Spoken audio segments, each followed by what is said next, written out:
Let's open the student fees hearing. Student fee policy 5045, Stuart. Thank you. I'm not going to go through the policy, but you do have it attached on the board agenda, but I'd like to highlight three different areas within the policy. Besides having the hearing every year at this point in time, we do have a list of fees that we charge students that are associated with our education, and they're in a procedure policy for the student fees. So that allows us to modify whether it's activity cards or a welding fee or something else without having to go back through the board. Second of all, parents must complete a fee waiver application so that we can see their free and reduced status so that we can then grant student fee waivers. We're just not authorized to go off of their free and reduced meal status. They have to grant us that waiver on that one. So we do let parents know if they want that they have to complete one. Also, if they're doing it online, they have a button that they can click that says allows us to do that. So we have multiple ways that parents can get that fee waiver to us so that we can grant them accordingly. And then finally, it mentions a student fee fund, and we do not have a student fee fund, but we do have a program within our activity fund called tuition waiver, which depending upon who is getting, who has a waiver for whether it's activity fees or a welding fee or something else, both the activity secretaries at Adams and Madison will let us know accordingly. When we do have our Sing Around Nebraska, I work with the elementary media person on any free and reduced waivers that we can for those students also. Okay. So those are the three areas that I wanted to highlight. Do we have any questions? No, Board? I Okay. do not. We'll open that up to public comment. No one? Okay, we can adjourn the hearing. Let's call to order the regular Board of Education meeting. The purpose of North Platte Public School District is to prepare all students to be productive, responsible citizens in a safe, caring, supportive learning environment. Our direction is to prepare every student for success through high quality educational programs delivered by highly effective educators who use innovative, research-based strategies in a safe, supportive environment in collaboration with families, businesses, and community members. Sheila, roll call. Matthew Peterson. Present. Angela Lacy. Present. Joanne Landry. Present. Peter Ashley. Present. Cindy O'Connor. Present. Emily Garrett. Present. The Nebraska Open Meetings Act legislates the methods by which public meetings are conducted. Information pertaining to this act is posted in the boardroom. We need to do the approval of the publication for the July 10th regular board meeting. Notices of the Board of Education meetings and hearings are placed in the North Platte Telegraph. The agenda is available online at www.nppsd.org 4 days prior to each regular meeting of the North Platte Board of Education. I move to approve. Second. Angela Lacy. Yep. Joanne Landry. Aye. Peter Ashley. Aye. Cindy O'Connor. Aye. Emily Garrett. Aye. Aye. And then we need to approve the agenda for the July 10th regular meeting Board of Education. I would move to approve the agenda for the July 10th, 2023 regular board meeting of the Board of Education as published. Second. Joanne Green. Aye. Skip Walker. Aye. Cindy O'Connor. Aye. Evelyn Carey. Aye. Matthew Peterson. Aye. Angela Blake. Aye. Okay, Pledge of Allegiance.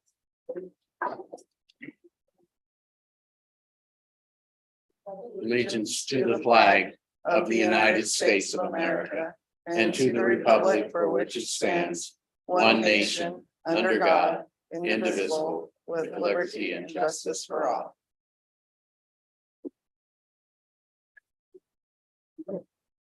Communications. We have the foundation report. Shay?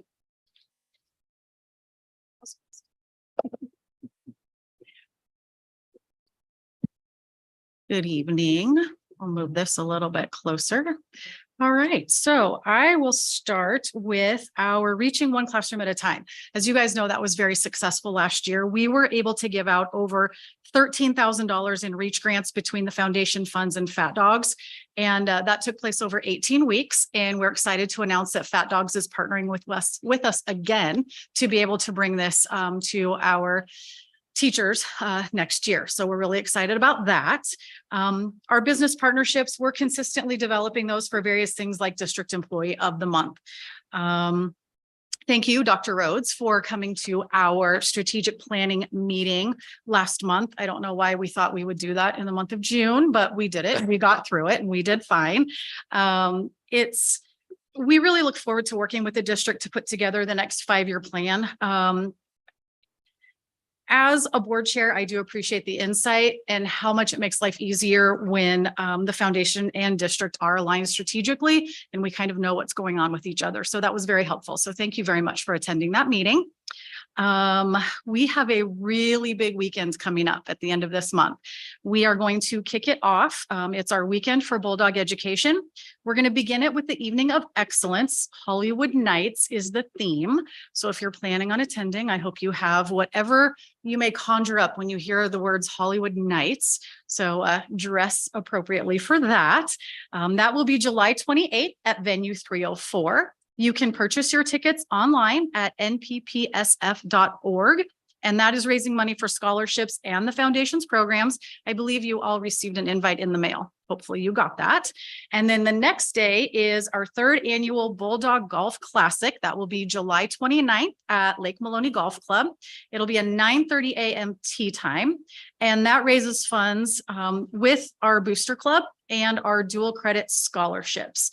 The cheerleaders will be there selling burritos for breakfast, so come hungry. They'll start at about 8:30 a.m. just like last year. And we were able to raise about $14,000 last year, and we're on target to do the same this year. I'm going to backtrack a little bit for the Evening of Excellence. We are going to do an online auction this year as well, because many people aren't able to attend the actual event. And that does bring in a lot of money. There are a lot of exciting things that are being auctioned off. Those should be available online here in the next week or so. So be sure to check those out as well. Finally, I don't think she's here. Is Tina here?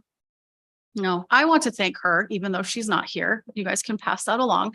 I want to thank her on behalf of the foundation. We were privileged to help hire her all those years ago. And we are grateful for her help with promoting our events, taking pictures at our events, and really she would just volunteer to show up and help wherever we needed her. So she was that valuable resource to us, and she's going to be a tough one to replace. And so even though we're really excited and happy for her future endeavors, we're really going to miss her. So, and we look forward to working with the next communications director. So anybody have any questions? No, just thank you for all you do. Yes. Foundation is Of so great course. to have. Yes. And we hope to see you at one of those events. So thank you. Thank you. Superintendent report, Dr. Rhodes. Thank you. Yeah, just a few dates to remember. This Friday, the 14th, we have board retreat. We will be in this room. That begins at 10. We should be finished up around 2 p.m. On August 1st is our new teacher welcome. And we will get you more information on the location and time and kind of the itinerary for that. Actually, these back to school events, the cabinet will be putting kind of the final touches on those at our retreat this coming Thursday. And so we'll get you more information on that, and you will have an invitation to meet our new teachers at that point. We will be again in this location for that. On August 4th is our back to school event. And if you remember the last few years, we've done that in the morning at Bauer Field, and it can be a little warm on those early August days. And it did get warm last year. And so we're gonna do that a little differently for this coming school year. Again, it will be on the 4th, but it's going to be a 1 p.m. and we're going to be in the PAC at the high school is where we're going to do that. So again, we will get that agenda put together and get that out to you. So you as a board, if you'd like to attend, you certainly can. One of the things we're really excited about is our guest speaker for our back to school event is Lee Perez. And Lee is an alumni from North Platte Public Schools. Several years ago, or a couple of years ago, he was the Nebraska Teacher of the Year. And he has a really, really neat message. And being an alumni from North Platte, we're really excited to welcome Lee back, but he will be our guest speaker. So, and then just as a reminder, we were visiting earlier before the board meeting started. The August meeting falls on kind of a funny date, so that the August board meeting is actually the 14th, a little bit later. So the week of the 7th is when we'll have committee meetings. And some of our dates are not correct, probably on the calendars that have been sent out to you. So we'll redo those calendars. So you have the correct dates for subcommittee, and those who will be on Mugs in the Morning that following Tuesday, we'll make sure we're correct there. All right. And I would like to thank Tina as well. We just kind of said, Tina, you don't need to be at the board meeting tonight. So this was Tina's last Monday in the district, but she's been a pleasure to work with. And I would just echo what Shay has said in terms of, you know, what she's done for our district and communication, and, you know, just the work around platforms, the different types of communication platforms that we have, and some of the professional development that has gone along with that with our building principals. You know, she's conducted that as well. So she has done a lot and worn a lot of hats with that position. And we certainly do wish her and her family the very best. And she's going back home to the state of Texas. So thank you. Do we have any board comments? I do. So this last month, I was going back through some old emails and things, and came across one that I had sent to Stuart a while back. He and I have had a few conversations about the bleachers at Adams Middle School. And so I just inquired if those had been updated yet. And he said, yes, it's done for the most part. And he said, would you like to see it? And I said, yes, I would. And so I actually invited anyone in my house to go with me because I was so excited about it. And my older daughter, who just graduated from high school, went with me. And I am in love. That's all I have to say. They redid the gymnasium floor. It's beautiful. And the seats, now there are railings and you don't have to take giant steps to go up. And it's fantastic. So one of the drawbacks that I learned, however, is that they will not have the same seating capacity. And so they will have to move the music performances over to the high school. And those of you that know my daughter, she's heavily involved, or was heavily involved with music. And she said good. and she said just for a lot of reasons, the acoustics at the high school are better than the gymnasium.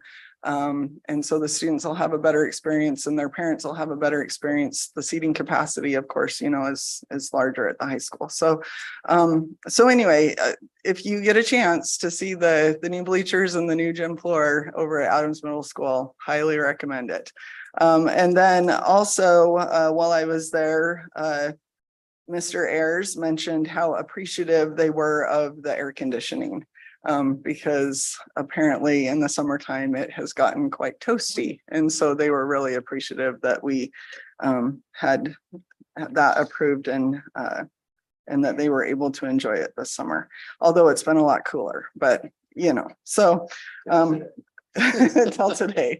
And probably when students go back to school, we'll be roasting again. So, and I also would like to add my thanks to Tina. I have been on the board since conversations about this position began, and I can't tell you how much I have appreciated the improvement. There was one phone call that I had with her, I think it was actually in 21. And just because she hit the ground running, and there were so many things that had happened that I forgot actually in that short of a time frame that she was hired in 2019, just before COVID hit. And how, we appreciate all of her work that she put in during that time period. But it's amazing to me how many things have grown and changed, and just how much communication across the district has improved. And I know that we're not perfect yet. And so I look forward to, the future development of our communication and communication systems, but just cannot say enough as a board member and as a parent and as a patron of the district for how appreciative I am of her and the job that she did. Thank you. Anybody else? No? That was quick. Okay, committee reports. Joanne. Sorry. Okay, so on July 6th, the Personnel, American Civic Curriculum, Student Services and Communications Subcommittee met. We began at 9:01 with Angela Blasey, Emily Garrick, Joanne Lundgreen, Kevin Mills, Stuart Simpson, Dr. Todd Rhodes, Vicki Carlson, and Brandy Busher. We reviewed the purpose and direction, and then we talked about the artificial intelligence policy that we will be looking at some more tonight. We also discussed some additional policies. We had several policies that were put before us due to changes in the legislation. And one of the things that we discussed, though, was that because we are reviewing all of the policies over the next several months, that it was recommended by the board that we just look at the policies that are required at this point. And then as we move forward with the changes to the other policies, then we'll look at the recommendations and decide at that point if we want to take those on. So, so those will be something that we will be talking about later. Then we also had a report on the handbooks.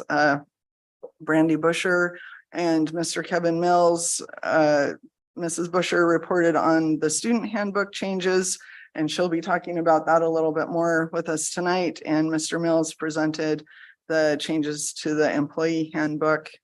And then we also had a report from Dr. Rhodes and Mrs. Carlson. There was a student who was making a special request from the high school. And so we were able to hear the things that that student was requesting and provide some guidance and our thoughts, I guess, on that. So, and then we also had a brief discussion about resignation letters, and then also the communication position, and our meeting adjourned at 9:01 p.m. So, or AM. It does say PM. No, we were not here all day. Yeah, we weren't there for 12 hours. So I guess that's gonna need to be changed, but. So anyway, do we have any other comments from Angela or Emily? Nope. Okay, then that's my report. And just to be clear and make sure we're public, we did not have a facilities and finance subcommittee meeting this month, and that was mainly due to the July 4th holiday and where it fell. But we'll be back to kind of our normal schedule in August. And we'll get plenty of Stuart on. Woohoo. All right, consent agenda. Our adopted rules of parliamentary procedure, Robert's rules, provide for the consent agenda listing several items for approval by the board by a single motion. Most of the items listed under the consent agenda have gone through board subcommittee review and recommendation. Documentation concerning these items have been provided to all board members and the public in advance to assure the extensive and thorough review. Items may be removed from the consent agenda at the request of any board member.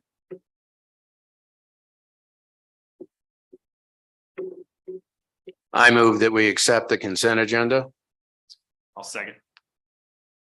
Kim Baldwin, Aye. Cindy O'Connor, Aye. Emily Mary, Aye. Matthew Peterson. Aye. And Lynn. Aye. I, Okay, reports and discussion items. Mr. Mills. Staffing update.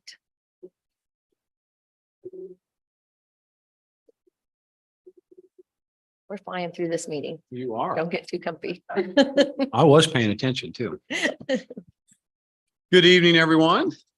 Really not much of a staffing update, so I will keep it very simple. No staffing update. I wish I had more to report. You had the consent agenda. Obviously, we have advertisements out there, and right now what we're focusing on staffing is really paras, looking at paras. Met with Erica Johnson, a couple other directors, so we know who we need and moving some people around. So the big staffing right now is working with paraprofessionals for the next couple of weeks. Mr. Mills, do you want to kind of share kind of where we're at as it relates to our international Oh, yeah. teachers? Absolutely. Yeah, absolutely. Our last communication, we have heard from all of them. The next steps is they have to go to the Philippine government and get clearance, and then we'll get that notification when they're ready to come. So it's getting really close now. So any day now, hopefully I'll be getting a message and sharing that with Dr. Rhodes, and he'll share it with all of you. So hopefully within the next week or two. Okay. You're off. Understanding that if anyone has housing available, that they should contact you. the district. Absolutely. Yeah, we're looking a lot of different places and locations. Originally, I reported to the board that we had the dorms reserved, but obviously the flights aren't getting here like we anticipated. We wanted them here earlier. So right now I have everyone that I know looking for housing, and we're looking actually at a couple maybe extended stay places until we place just to get them settled in, and then we can work with them from there. And then I did talk to Lori Coburn about transportation to look at some ways to maybe use our Suburban to transport a couple of them back and forth until we can get rides set up too. So more to come as soon as they get here, and then we'll be able to report those things to all of you. I'm going to mention this now so I don't forget later, but talk to me after the meeting. I may have one housing lead for you. Oh, excellent. Thank you. Joanne will take one to her house. Wrote Roommates. that down. Kevin, I may have some ideas for you too. Okay, thank you. We need all the ideas we can get. I've got cots. There you go. That'll work.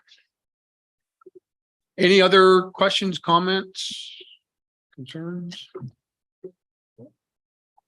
No, just Good, thank you. keep it up. Will do. Keep working, and especially, and I was going to ask you what you had heard about them. Yeah, The- absolutely. The teachers, but Dr. Rhodes beat me to it, so that's Yeah. okay.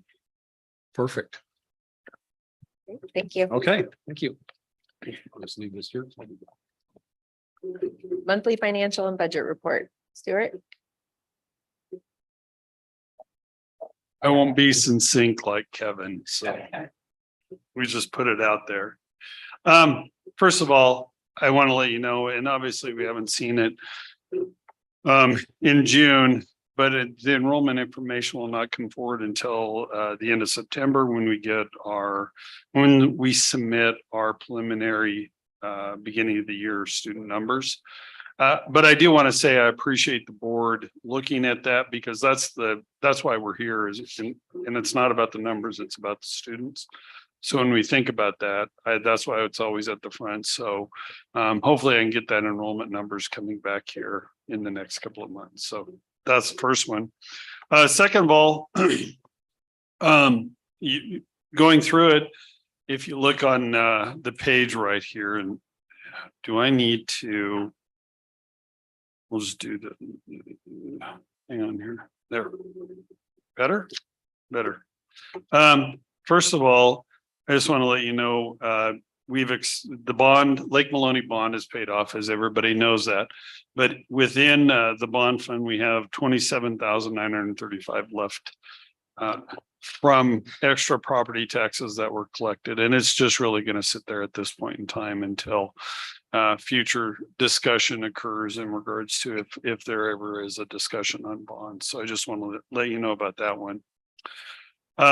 Second of all, when we look at the asset allocation, which is on page 3, it shows you a 5-year history of where each of our funds are sitting in regards to the assets that we have. Obviously, the big one is dealing with the ESSERS 3. And first of all, I want to say right now we're sitting with, especially in the building fund, an outstanding payment of about 450,000 for ESSERS 3. Dr. Rhodes and I are going through and modifying that. I had to go through and update our construction costs, and then I had to get approval at the state level. Dr. Rhodes had to sign it. And then once that's completed, we can modify the budget and then get some money coming back through for us. So it's just a process that we have to jump through. Otherwise, please take a look at that one. That just shows where we're standing overall. Then obviously the big one is our graph and cash flow. And really for the month of June, you can see that we're on the same trajectory as far as we go up and then we go down because we're relying a little bit more on reserves. We will drop down in the month of July. And then technically August will be low until we accrue the property taxes from August that we get in September. So I just want to remind everybody of what the process is when we go through the audit.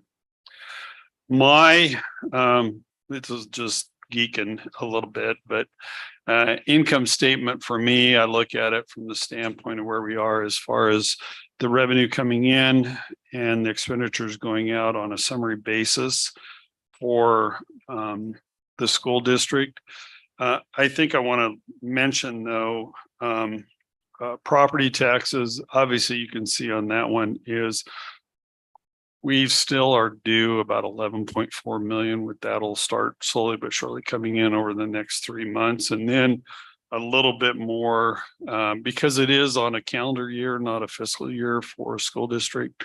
So we'll see a little bit more of those taxes coming in from September through December.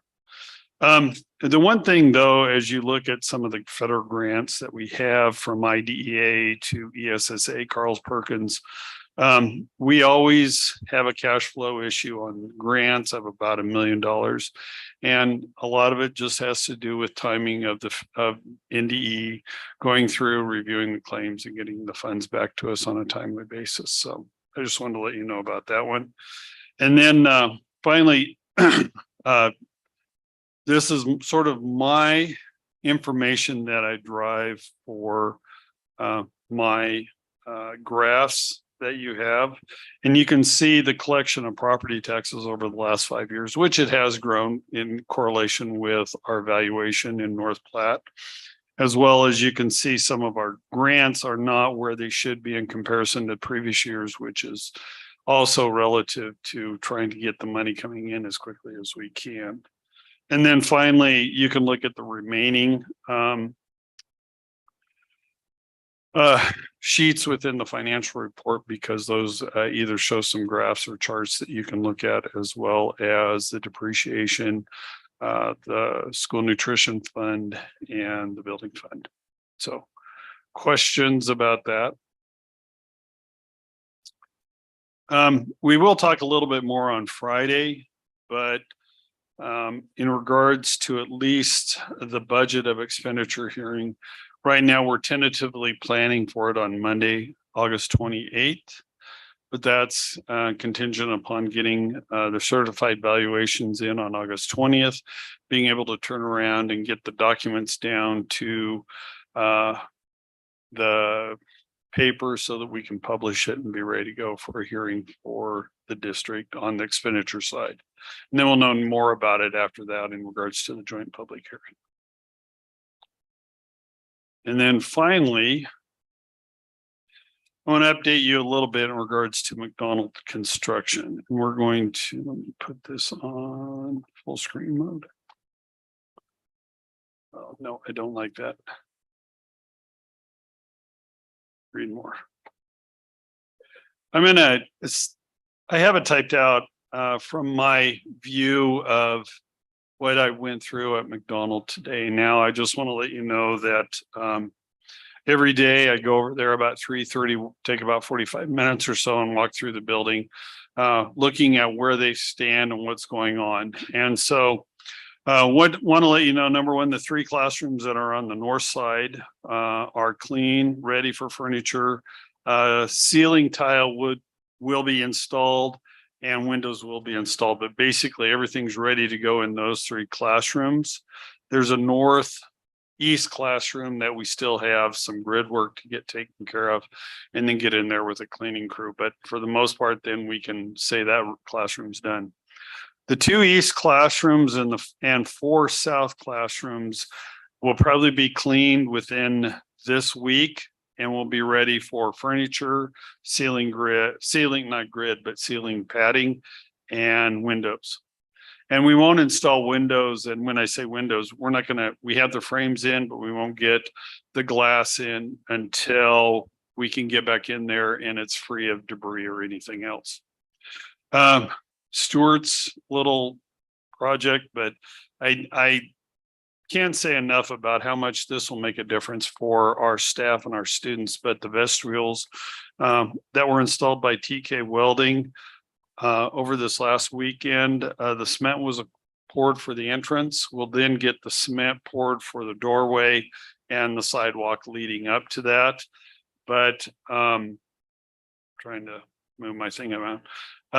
There will be a suspended ceiling and lighting in there, but there will not be anything on the walls. You'll probably see still the posts that are there, as well as it's not going to be heated, but it's just allowing staff as well as students coming in from the playground to get out of the weather as they transition. Plus, it becomes an airlock for our HVAC system to control the heating and cooling within the building.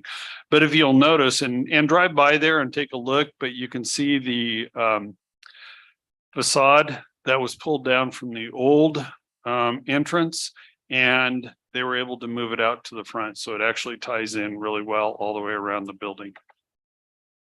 Most of the HVAC is installed. Today, when I was walking around, the unit in the kindergarten and first grade classroom looked like it was going in today because they had holes in the ceiling and the roof and you could see daylight. So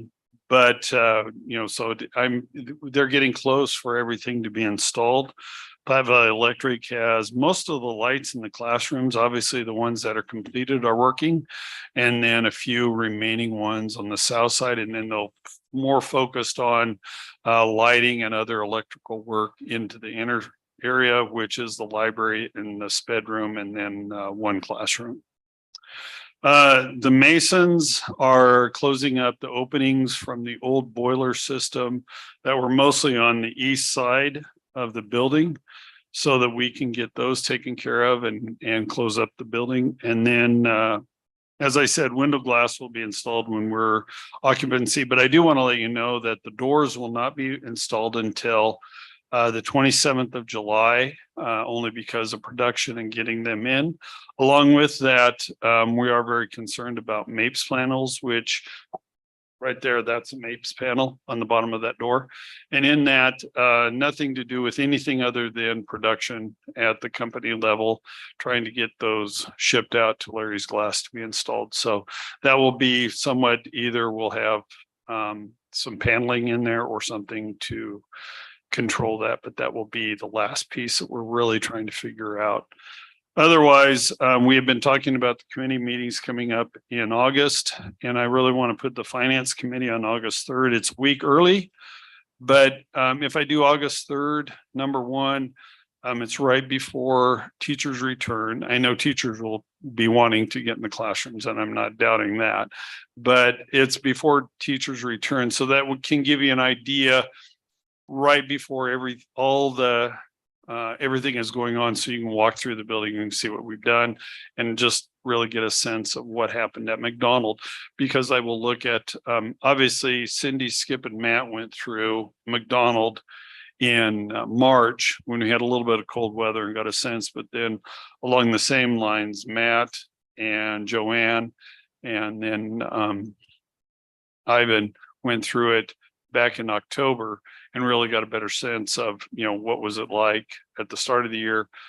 They got us in the middle of the school year, so really the change that you'll be able to see in that building when you walk into it. So I want to get you a sense. It would be nice to be there when students are in session, but I really want to get a sense of everything so you can really just walk around and look.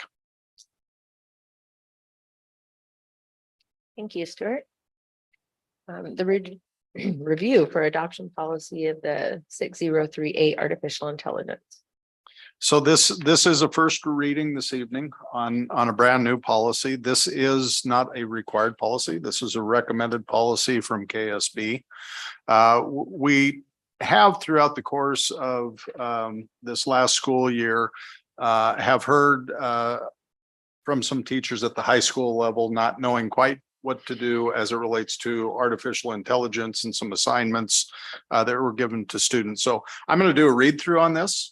And then I'm going to go through what I think are the bullet points for that, and then we can certainly open that up for discussion. So again, this is 6038 artificial intelligence. As used in this policy, artificial intelligence, AI tools mean machine-based resources that use computer science, algorithms, large language models, and or machine learning to perform tasks, answer questions, collect information, and respond to human-directed tasks, queries, and objectives. AI tools include, but are not necessarily limited to, commercially available resources like ChatGPT, Google Board, and other chatbots. The board recognizes that among other resources, when properly used, AI tools may provide valuable source information to students and teachers in relation to the district's academic curriculum and assignments. Student use of AI tools should focus on using such tools as a resource and for background material, rather than using the AI tools to complete the assignment. Therefore, AI tools may only be used by students in accordance with the following requirements. Number one, unless an individual teacher affirmatively communicates to students that AI tools may be used for a specific assignment, then AI tools may not be used. Individual teachers will decide for each individual assignment the extent to which students may use AI tools for such assignment. Teachers are encouraged to make such a decision in advance of students being given the individual assignment in question. Number two, teachers will communicate to all students responsible for completing an assignment the extent to which such students may use AI tools in connection with such assignment. Teachers will endeavor to include in such communications examples of permissible and impermissible uses of AI tools. Number three, if a student uses any AI tools in connection with a school assignment, the student must comply with the following. A, the student must explicitly disclose to the teacher in writing that the student used an AI tool and that the specific AI tool used. B, in any student work, whether hard copy, electronic, digital, or otherwise, the student shall give proper attribution to the AI tools used in the same extent that students are expected to give proper attribution to other sources of information, such as books, text, encyclopedias, secondary sources, and other traditional media. Such attribution may include, but is not necessarily limited to, accurate quotations, citations, footnotes, endnotes, and or bibliography entries. C, in no instance may the output from one or more AI tools be copied and placed within a student's work as if the student wrote such section himself or herself. For example, and not limitation, students may not outsource the organization or the writing of any written work to any AI tool. Moving on to number four. A student's failure to meet the requirements stated in this policy will constitute a violation of the district's prohibitions against cheating, plagiarism, and or academic dishonesty. Included, but not necessarily limited to such prohibitions stated in the student handbook, which violation will subject the student to discipline up to and including expulsion. Number five, the student requirements stated above are the minimum requirements for any student assignment. An individual teacher may impose more stringent requirements for any specific academic assignment or coursework. So I think if you were going to summarize this policy, you have a definition of what artificial intelligence is. You have board acknowledgement that AI may be used by students under the direction of the teacher and the specific directions of the teacher. And then following that, you have expectations that are both teacher and student related, such as the teacher component is clear communication in a timely manner ahead of the assignment, so the student knows ahead of time. And then also the student's obligation if they're allowed to and are going to use any type of AI tool. And then you do have, lastly, you have the connection between the policy, AI tools, and the student handbook. So again, this is a first reading. The plan moving forward with this is Mrs. Carlson and Mr. Spatansky at the high school are working with a grading committee that will be meeting in August. They're going to review this to make sure that it fits in nicely with the high school in particular. We probably will see more of this used at the high school. And so the plan would be, this would be a true first reading, second reading, and then we would ask approval from the board. Just in case there might be some minor changes that come from the committee meeting after the August meeting. So comments, questions, anything from the subcommittee? We reviewed this kind of quickly at our meeting last week. Any questions, comments, concerns? Well, actually, I think it's a very good policy on the things that I have seen and read about artificial intelligence and the way that it's being used by people, not only students, but also people in public. I think it's a very good policy, I believe, and it's pretty specific. Looking at it from a teacher standpoint, it's very specific as far as what you can and cannot do. So I think it's very well put together, and KSB, of course, does that. But it is something that we need. We really do.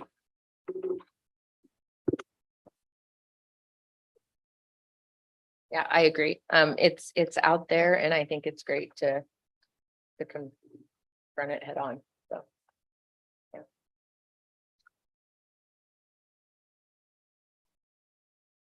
Now do we go to public comment? So we have public comment. Public questions and comments may take place at the time in the agenda. Individuals who want to address the board must complete the guidelines for public comments, from which the date, topic, addressing, name, address, and the name of any organization you represent, and give it to the board clerk prior to the meeting. Sheila? We have none. Action items. Dr. Rhodes. Okay, if we could have Mr. Mills and Mrs. Busher come up, they will be going through changes that are part of the 23-24 student and staff handbooks. Does that mean I'm going first? So when we discussed in subcommittee, there's not a ton of changes this year to the handbook.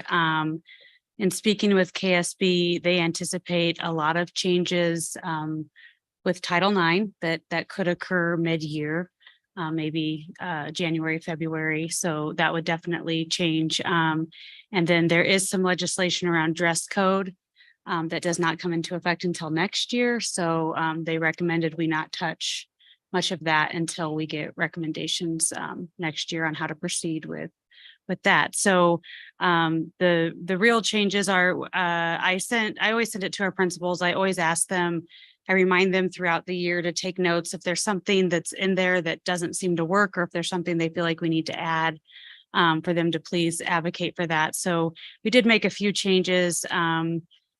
They said at the high school, students sometimes at middle school will wear blankets to school and have a blanket with them. So they asked that we take that out, put that in the handbook, so students cannot wear blankets or slippers to school. So we did add that.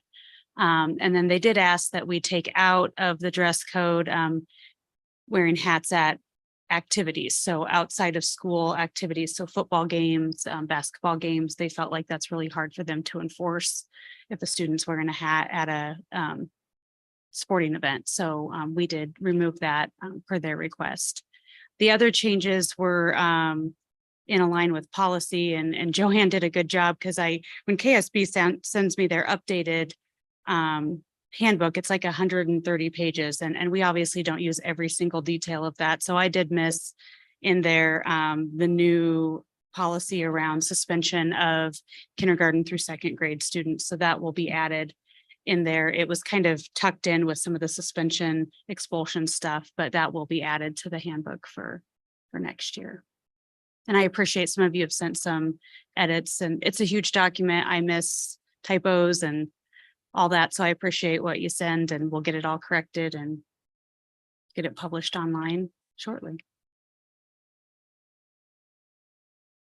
Could you talk just a little bit about, because this is a policy that I can't remember if it's one of the ones for tonight or not, but anyway, the makeup homework for suspension. Well, yeah, that was one of the things that they changed a little bit from last year. That it was the allowing 2 days for when the student returns. And you and I talked about it.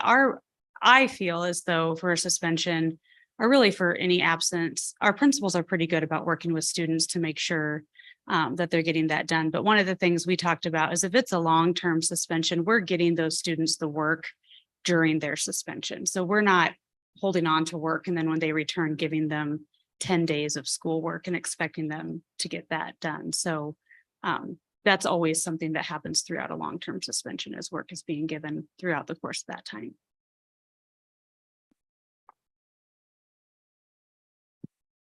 Anything else? One, I don't know if it matters, but on the agenda, it did say 24-25 handbook. I don't know if we need to correct that for the future for our record or not. I changed. Oh, you changed it? Okay. Okay, excellent. Because I only brought the 23. I brought the 23-24. It's correct. I just want to make sure for board policy, all those things. As Brandy said, most of the changes are just updates of names, changing different words and things like that. Thanks for several of you for weighing in and giving us some edits that, as Brandy mentioned, that we missed, but nothing major. Like I said, Title IX will be coming later. That'll be a major change. But other than that, we really didn't have any major changes. I think Matt had kind of a good question on kind of the development and the formation of the staff handbook and, input from staff members and things like that. We do know that a lot of it is driven by the negotiated agreement and contract law. Anything that you would add to that? I think the big part of that is that we open this up to all directors and principals, and with that, they're hopefully receiving information from their staff, because just as Brandy does with students, we ask them to look at that throughout the year. So you don't have to stop and think of what all those changes were. But we can definitely push that harder to make sure that principals are asking those staff members to take a look at it. What I will tell you this is a staff member will find something that there's no problem with that, especially when there's an issue. But I can ask principals, next year to make sure that they're making sure staff are seeing it. I know that I get comments throughout the year, then I jot down things. A lot of staff members will call about different things. So I get a lot of changes from our own people as well. So yeah, great question.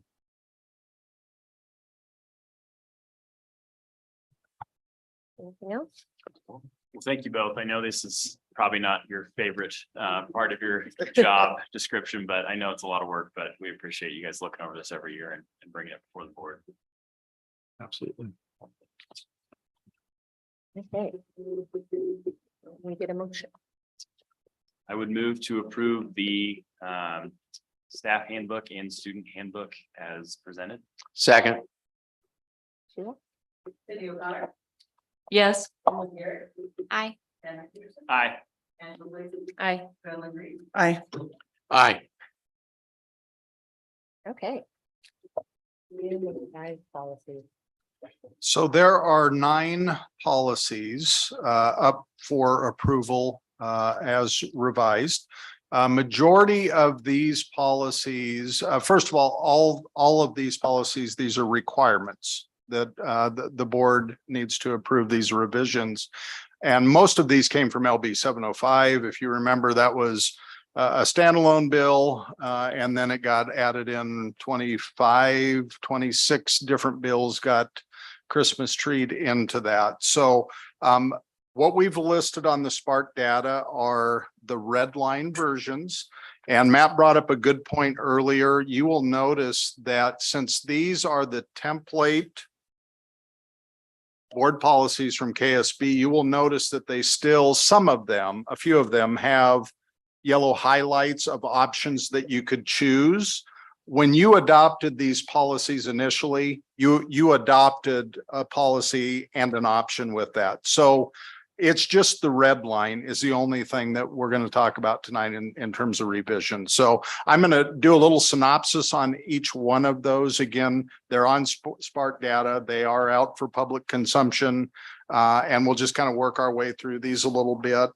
Policy 3033 is the lending textbook to children enrolled in private schools. This has been a public school policy for a long time.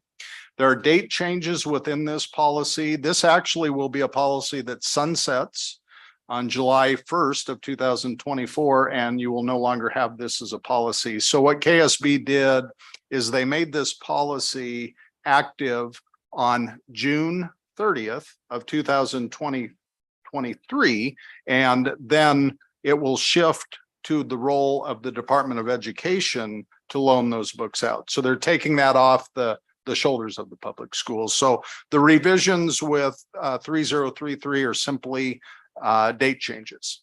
The next policy that we have for revision tonight is 4003. Let me get my notes here. So that is policy 4003. That is drug policy regarding drivers. And you'll notice in there, again, there was some, you sometimes have the highlights to add who is responsible for that. And just so you know, for this particular policy, that is Mr. Simpson. In terms of the drug policies that relates to drivers.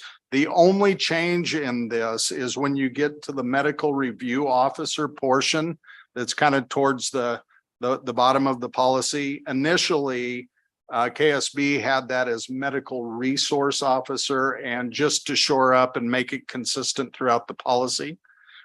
Because it does talk about the medical review officer within that part of the policy. So just simply a very clean technical cleanup. 4045 is milk expression, and this does come from more the federal law, and President Biden, when he signed in providing urgent maternal protections for Nursing Mothers Act back in 2022.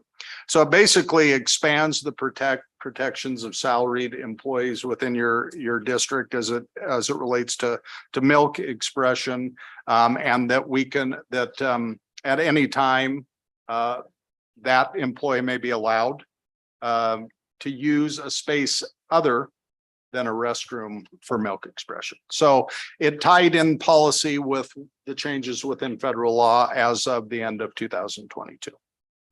The suicide prevention training is policy 5059. That will go, that will be overhauled into a new title. The new title will be behavioral and mental health training.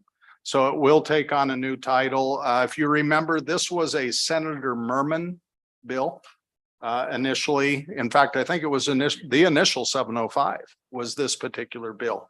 And so basically what this did is the original policy on suicide training. In our policy, we listed every employee group that had to have the suicide training. It takes that portion out, and basically it says any employee within your district that interacts with students has to have the behavioral and mental health training.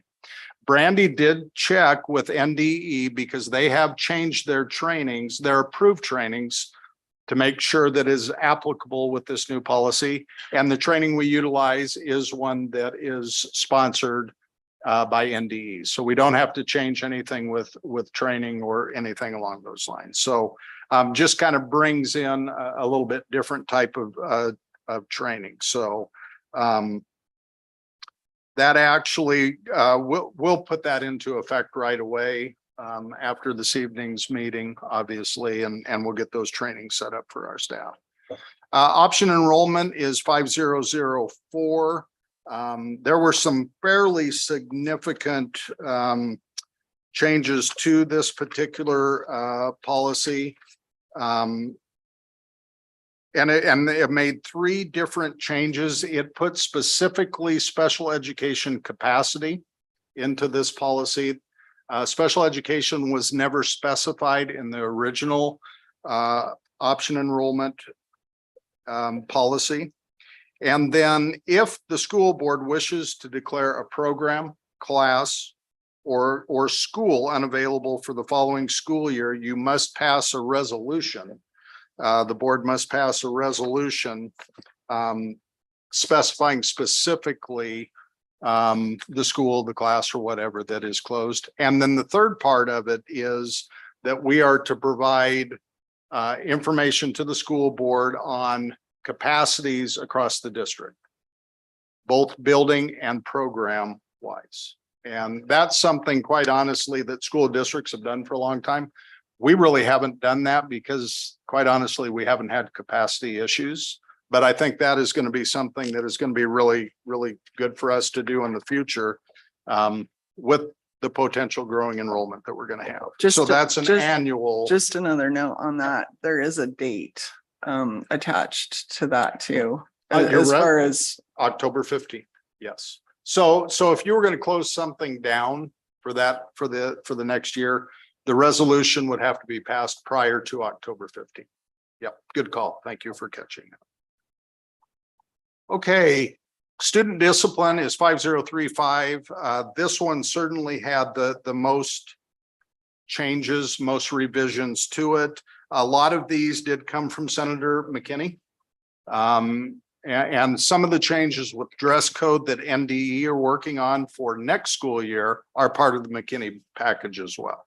So one of those changes is that you cannot, school districts cannot suspend students pre-K through 2nd grade unless they bring a deadly weapon that's defined in state statute.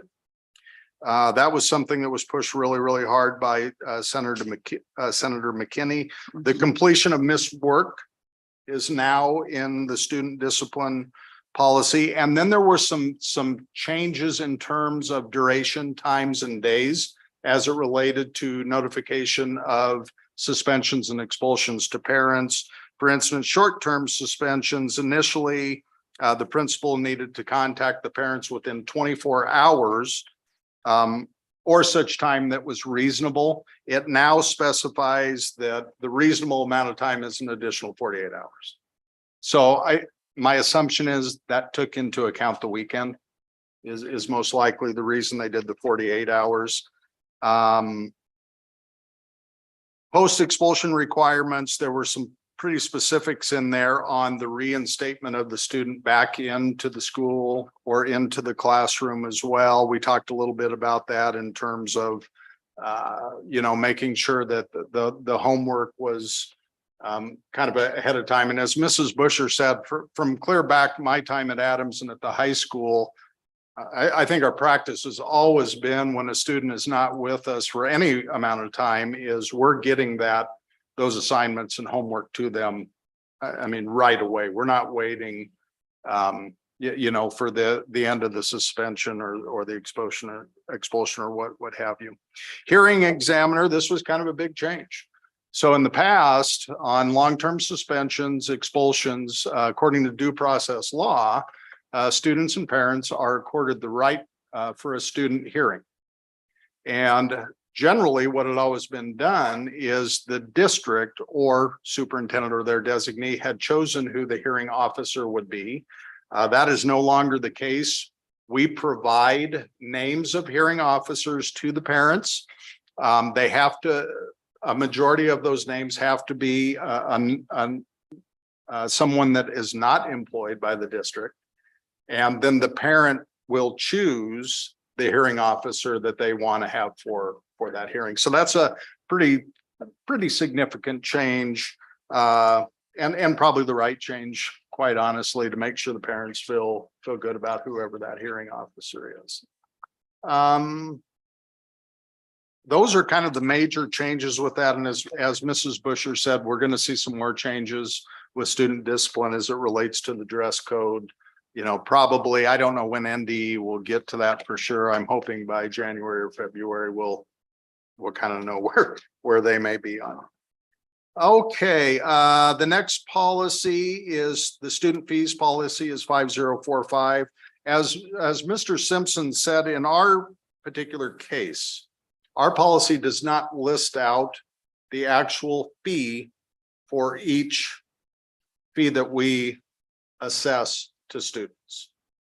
And you can do that. We do that through more of a procedural plan and a document that Mr. Simpson has. The one addition that is required for this particular policy is it deals with post-secondary classes that students take. So we have to add language in there, the maximum cost that a student could incur for 1 3-hour course. And so you'll see that in the red line. You'll notice that the number right now is blank. Since our relationship, we don't have multiple relationships with higher eds. The only relationship that we have a MOU with is Mid-Plains. And so Mrs. Carlson is working with Dr. Tamanik on what is the total cost for a 3-hour class that would include all fees, books, tuition, and everything. And then we'll put that into the policy as well. So that was just a requirement that came out of the legislature as well as it relates to student fees. School wellness is 5052. And on the school wellness, it just updated the date at the end because it was an old date of 2016. It updated it to 2020, and then it updated the website on where you go to find out the wellness information. So there were just two really necessary updates as it related to 5052. The last one is instructional program, and I kind of found this one a little bit fascinating. You know, for years we've said high school and middle school need at minimum 1,080 hours during a school year to be accredited. And then we said K through 5 or K through 6 based on your system needed to have 1,032 required hours, and kindergarten had to have 400. Well, that is not the way Rule 10 is written, and it's not written that way in state statute. So the only change with your instructional program does deal with the hours. So the change within the instructional hours is 9 through 12 students must have 1,080 hours. That's a minimum. You certainly want more instructional time. And then 1st through 8th grade are the 1,032. And then of course, kindergarten is still sitting at 400, even though most of us have full day kindergarten. So that was the only change to the instructional program. Again, all 9 of these are required changes. Overall, fairly minor other than student discipline. We will, in fact, we talked at our cabinet meeting today, we will make sure any policy that is affecting our building leaders, we will during our ADCO retreat here in July, we will be spending some time with our principals, making sure that they're up to speed, that they're aware of particularly the student discipline changes within that policy. So any questions that you have for me? No, I spent, I don't know how long reading all of these over the weekend. And it's just another example of what happens in the legislature when they pass a lot of bills. And I do know from conversations that I have had, some of these are going to get cleaned up this coming year. So we will probably have to be revisiting these policies next year to do the minor changes or major changes, depending on what it is that they have. So I think it's really good that we have gotten on this as quickly as possible, considering the legislature just ended, 6 weeks ago. So yeah, it's very, very good. And I think it's another reason why we've talked about this in the past, but another reason why we established our relationship with KSB a few years ago. Right. Because they're so good at getting these policies updated quickly and monitoring everything that happens. So we can make sure we're complying with all these new regulations from our state legislature.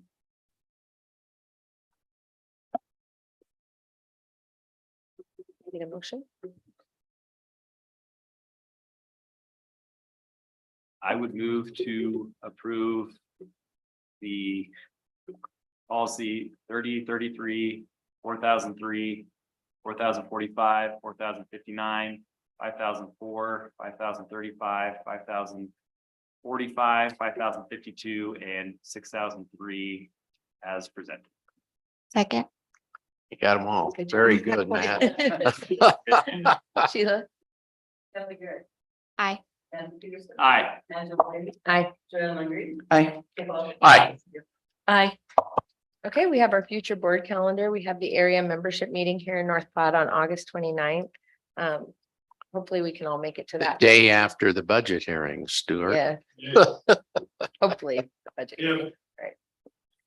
And that registration is open. You might have received an email either, I think, this morning. Yes. So if you'd like Sheila to register you for that, please let us know. Yeah, and it would be great if we could all go, since it is here in town.